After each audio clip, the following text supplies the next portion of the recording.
this is Mustached. I'm here to review the movie Lee Cronin's The Mummy.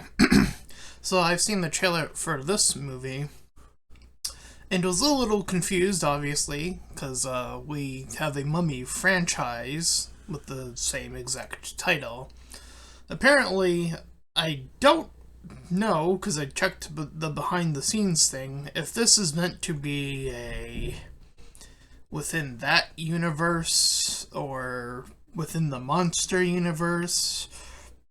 It's unclear, to be honest, where they're trying to take this as this movie stands. But I am still here to review it as objectively as possible, despite all of that. So, I wasn't too impressed by the trailers, but I was curious enough with a movie title that shares a title with, well, The Mummy. So here we go. The movie starts off with a family of 5, and we see this mom and husband go into a basement somewhere in Egypt to check on a tombstone. Turns out, when you creak open that tomb just a smidge, gets the little mummy inside a little upsetsy, as he proceeds to kill the person, the father. So, the woman in question gets ready to pawn it off, as it were, as we then cut to a new family. Siblings, a brother and a slightly younger sister, or older sister, I'm not sure, they're around the same age, the brother and sister, and a father and a mother, with a baby on the way. The only bit of information we learn about the girl is her name is Katie, and she is, I think, a Girl Scout based on her uniform, at least at the beginning of the movie. However, as she sets off outside to do something or other, she's visited by the lady from the beginning of the movie, who we are gonna get a little bit more context for later on. This woman does some whisper nonsense to do some Egyptian curse thingamajig that puts the curse inside Katie, I think. Though this curse isn't the real curse, that curse will happen later on, apparently, also. So, I do think this movie did get a little of its priorities a little bit mixed around here and there in terms of having a straightforward narrative. Because I'm pretty sure this is the first possession, and then there's a later possession, as I just mentioned. Anyway. So, we cut to the husband seeing this, or, getting there to where the girl was kidnapped, and heading off into what seems to be the beginning of the sandstorm, and tries to give chase to the kidnapper, but is unsuccessful in doing so. So they go to the investigators to put in a report of their daughter. 8 years pass after they do this. So, they now have the daughter, obviously, the younger daughter. The brother is like a teenager at this point, and so on and so forth. We see a plane crash somewhere in East Egypt, where it is discovered by these 2 individuals. Archaeologist, ? It's unclear, to be quite frank. I digress in saying that this is where the sarcophagi is bare open, and She, the one inside the Katie, the one inside the wraps, awakens. Thus, the parents get a call about this and wanting to go and do the things and take care of her. They go to the hospital. So the doc gives them the update, and they do the bit of like, what is the hospital good for bit, where they just say, here, take your child back after like what, less than 24-hour surveillance to see if they're all right. So yeah, they just do that. So there are bits of this narrative that are clearly also being rushed along to get us to the action, or the grotesqueness of the mummy, rather. They speak with the investigators again to discover that human trafficking is best done with history, because we tend to ignore ancient history. At least this is the context the movie gives us. An interesting snippet, I suppose. But this all takes place in Egypt, so I wouldn't know. Anyway, they proceed to try to carry her upstairs, but despite having a wheelchair at this moment and being her body being nearly decrepit, as it were, but she is not quite her former self, obviously. Indeed, she begins to do that thing with her body that it bends and do all that cool stuff. So it turns into almost a typical Exorcist type movie. At least that's where I assumed that's where this movie was going. She gets needled up, and the two younger siblings, or the brother and younger sister, are both freaked out.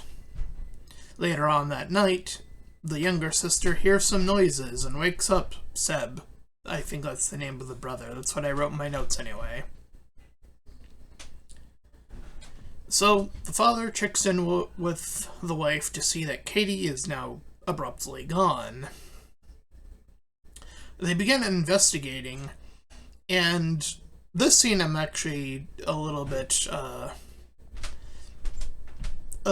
don't mind it, I would argue, in comparison. You see, there is a trope in a lot of horror movies. It's what I would call, and I don't know what the official name of the trope is, but the I don't believe you trope. This happens a lot in horror movies where, there's typically your couple, or if it's like a mom and the child is seeing things or whatever, and the parent, whoever it may be, whether it's the mom or dad, and then they say, and they point and they're like, I don't believe you, that whole bit. Yeah, that happens in a lot of horror movies. Both the parents see Katie run amok in the vents. I guess the house has human-sized vents or hidden rooms or whatever, so interesting. And she proceeds to eat a bug. And the brother even witnesses them pull her out and help her vomit out whatever nonsense she just ate. So yes, that is all on camera. Meanwhile, we then cut away to some time later, I guess the next day, where they're in the car and they get blocked. It's like the father, the son, and the little sis in the car, and they're blocked by a visitation of coyotes. I did not know that coyotes lived in Egypt. In fact, I had no clue where coyotes typically live. Maybe that's just me being an ignorant thing, but hey. Huh, interesting that coyotes be up in the Egypts. Anyway, the son wants to know the truth of what happened. Despite that, the father is, as he admits to being, a little bit out of his depth about what really truly happened to Katie there. Anywho, we cut back to the house at some later juncture, where the mom and grandparent, I believe it's grandma there, is trying to take care of her skin. Meanwhile, the dad, all that while that's going on, tries to close off the path that she had mucked around in. The dad discovers the pool of blood underneath this rug, and we then see the mom and the grandma, tear off a bit of her skin. And once that happens, Katie goes on the move again. And they find her digging at her skin some more, the husband does.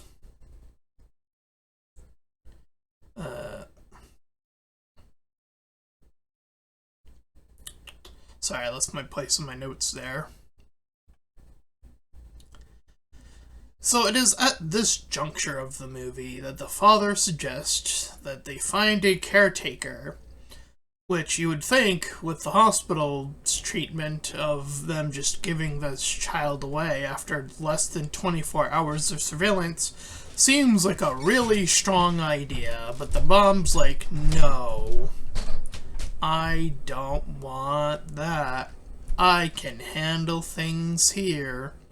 So there is still confrontation among the parents, despite them both being in the situation. Which is a little frustrating, I would say.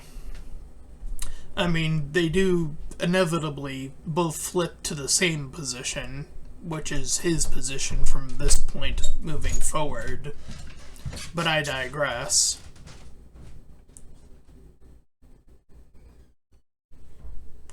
And he blurts out that he wonders how, because he's like this newscaster guy, and even though he was there during the kidnapping, how she also didn't know, being around all the other time.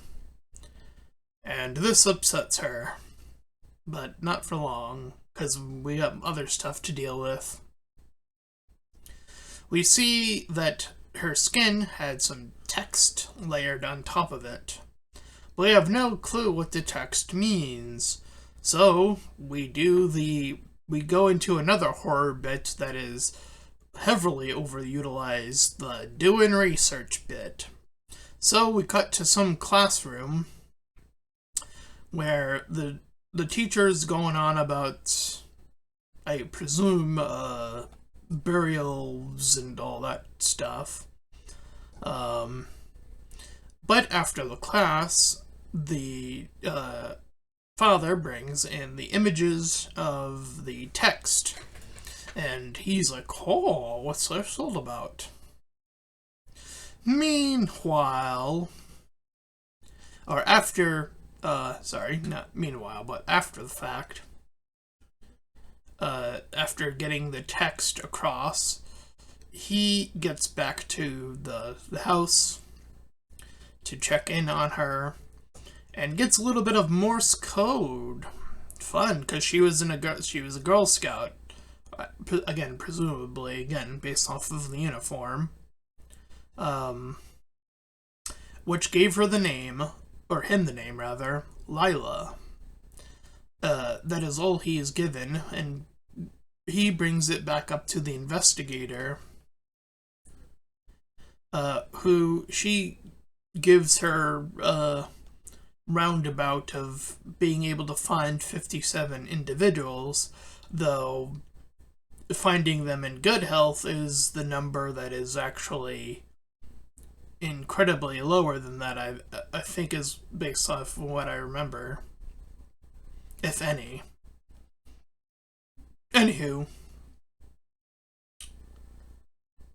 so while that's all going on, back at the house, this little sis hears some singing, and Katie talks through the door and licks her sister's leg. This action gets the sister possessed as she gets lifted into the air. All the while, the father is busy in the basement trying to investigate the name in his little cabinet of notes. Even when the house decides to shake to give him the biggest hint in the world that some shit is going down, he's so busy to try to find the last name, and even does so, though, successfully. So at least, despite his younger daughter being sacrificed into the mummyhood, at least he got that intel, am I right? Anyway. So the father goes back to the teacher and learns about the historian of the Nasmaranian, I believe is what he calls it.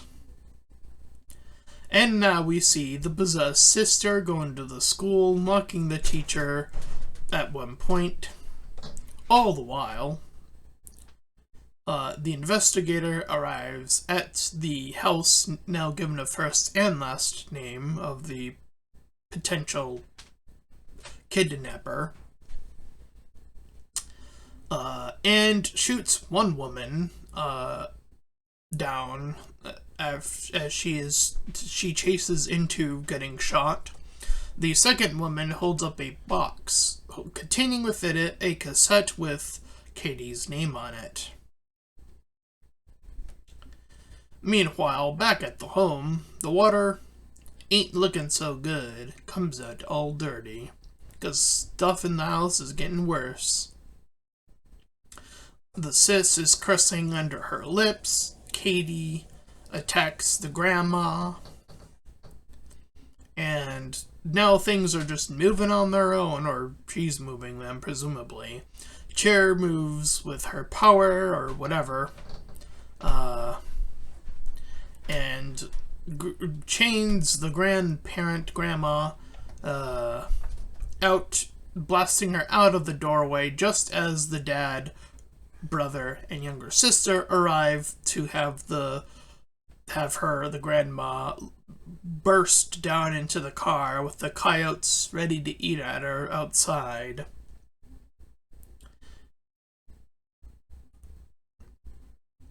So the investigator begins to play the tape that was left behind. And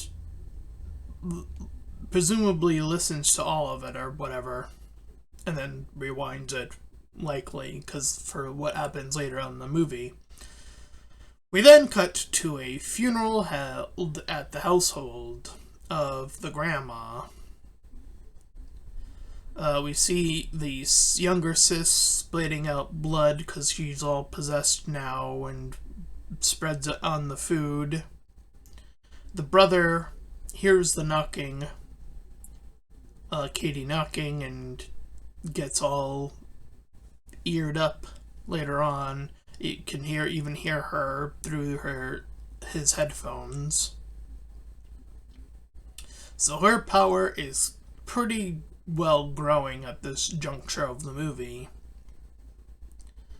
In fact, Katie herself starts to peel away at the rooftop from the second floor down to the first floor, while a distraction is caused by the younger sister attacking an old man, even though I'm pretty sure maybe the timing was off, but whatever. Point being that that's the things that happen. Katie then proceeds to drop into the casket of the grandma, and the dad and mom are both freaked out, and all the other witnesses are like, oh my god, we gotta get out of here. Then, at some later juncture of the movie, the investigator comes over to share the full tape in full. again, and now the mom flips to the dad's position from earlier about wanting to know what happened. She was trying to play it off, as it were. And I don't know when this happened, but the brother is also now taken over by the mummy. So now all the kids are mummified, essentially. Well, possessed more so than mummified, but you know what I mean. So it's kids versus adults. As, they ain't the only ones, though, because the grandma also gets possessed and comes back to life. It can cause resurrection, this curse, as it were. Not sure why they didn't try other stuff before this, but here we are, with, like, several people getting possessed, instead of, I don't know, maybe they felt bad and wanting to not burn the body or something, but the solution they come up with is something I actually nod at. I'm like, that was a good comeback movie. Good on ya. Anyway, because we're almost there.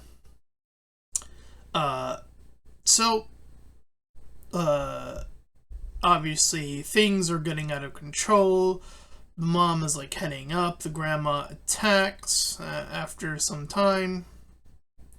The dad also investigates getting attacked. So there's all these different little fights going on throughout the household now. The dad gets beaten down. The investigator gets fed a scorpion and gets her neck, like, stabbed through, but doesn't kill her.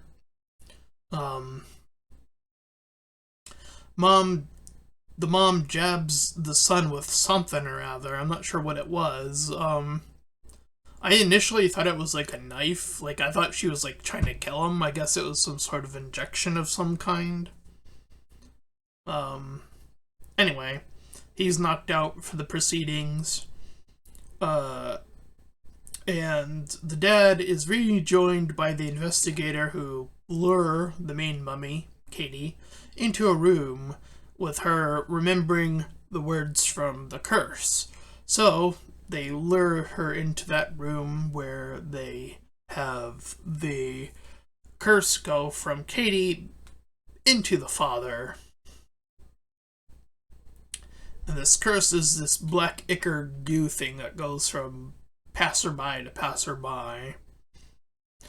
But once the curse is laid over, Katie is placed back to normalcy, and so too are the remaining kids. So this is where we get some time passage, as it were. As we see the kids playing, and the mom kind of, checks in, and then after that, we see the investigator, her, bring in the mummy back to this location, and they bring it back to the woman who did the initial ritual in the video, I believe this is. And they get ready, bringing in the new mummy, which being the father this time, and doing the chant, I think this is, to presumably pass down the curse from the father to the person who sent them this curse in the first place. So a little bit of revenge, as it were. Sweet, sweet revenge. And that's how the movie ends. Return to sender, as it were. And that was Lee Cronin's The Mummy. There's definitely some gross out stuff. They use body horror to a degree. Close-up shots of the body and it being ripped apart. Things falling out of place. Things of this nature. They definitely play with possession up until a point. And, as I was arguing earlier, or assuming earlier, that it was going to kind of be a bit more of a generic movie in that regard, but no, not quite. they do, again, eventually pass it away, but that's for later on in the movie. As is, I think this movie is actually pretty neat. Though I can see why certain people would see this as a more generic possession type movie. It's not quite The Exorcist, but I can see why that comparison could be made.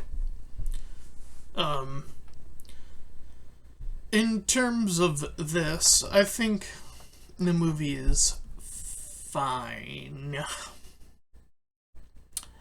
Though, it did get me thinking about something. And maybe this is just my creative juices flowing, but before I go into that spiel, I suppose I will give a score to this movie as it is now. I do wish we spent a little bit more time with Katie before she got possessed. And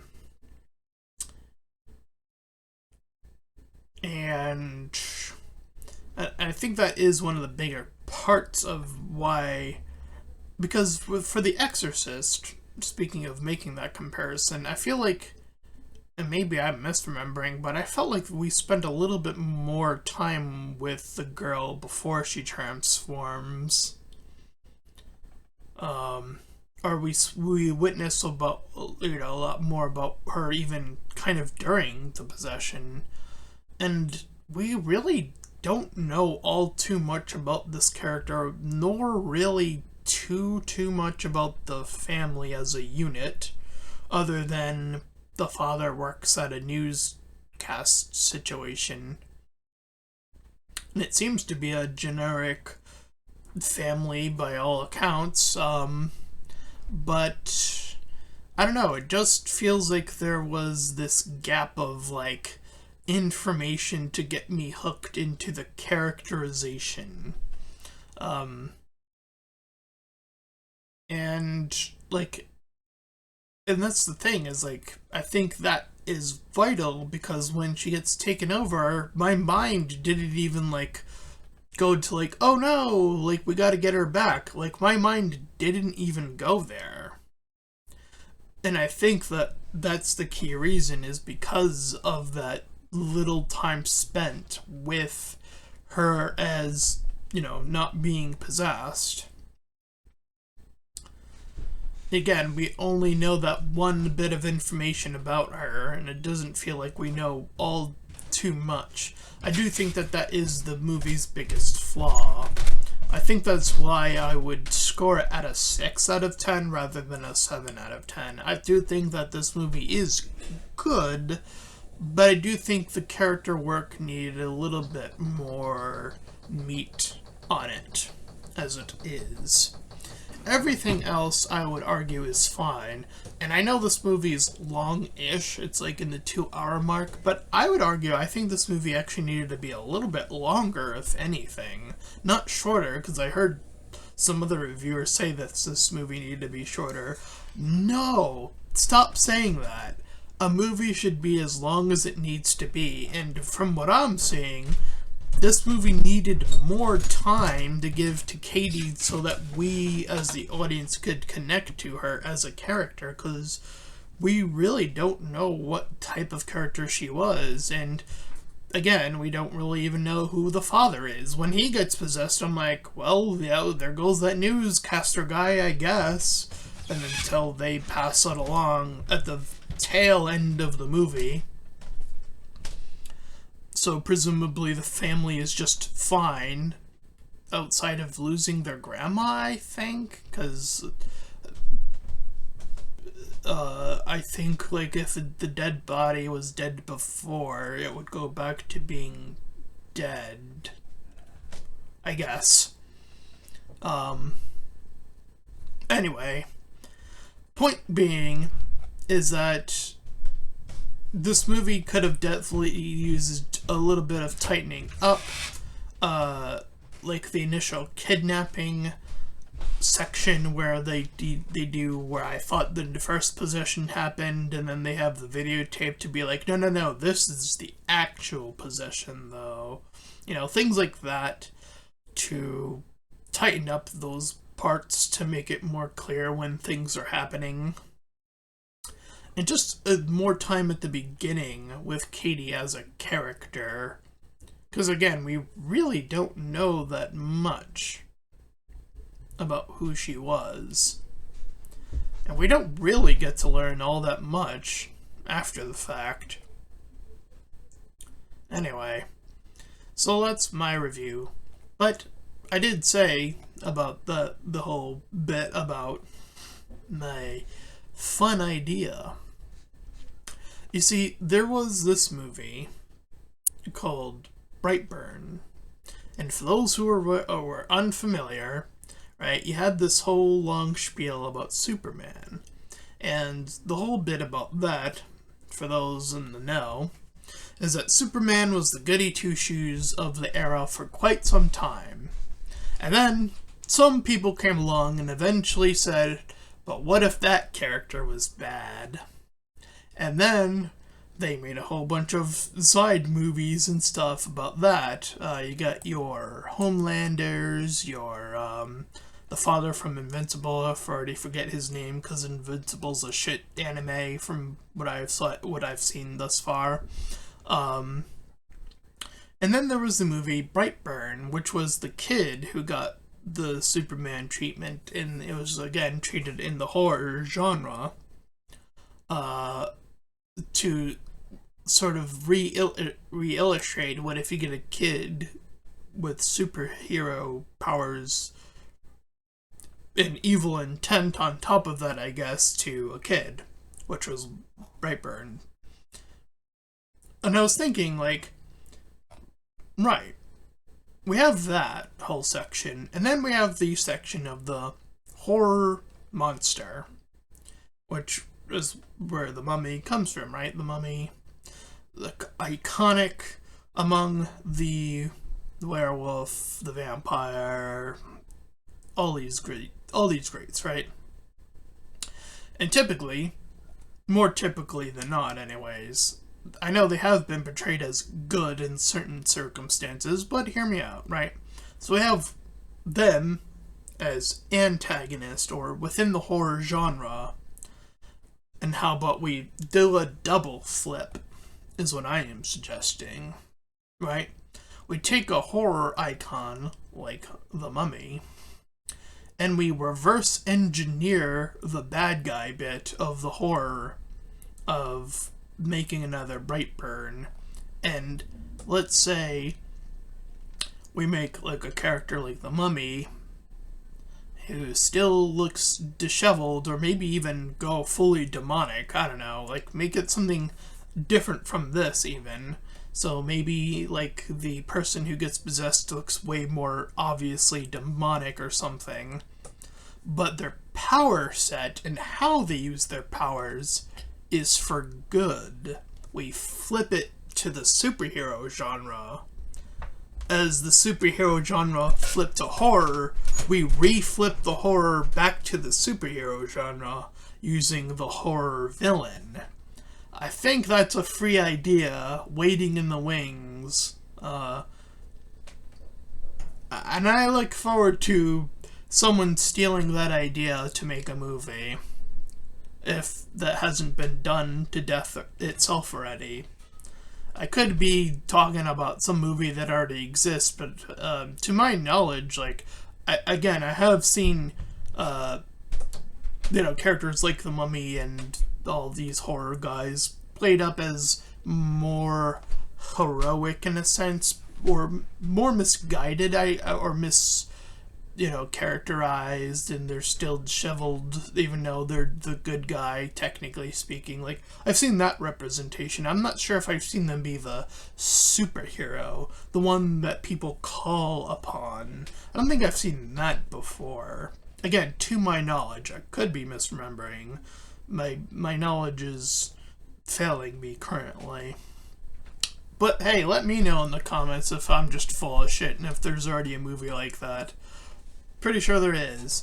Anyway, 6 out of 10 movie. Pretty meh. Pretty okay. You know, somewhere in there. And that is my full review of The Mummy. And if you ended up enjoying that review, then please feel free to like, comment, and subscribe. Also, make sure to check out those links in the description. One will head you to my petition about small YouTubers, second to my PayPal, may help support me and my channel directly, and third to my Discord server. You can join, collab, shield, do all that cool stuff for free. And until next time, everybody, bye-bye.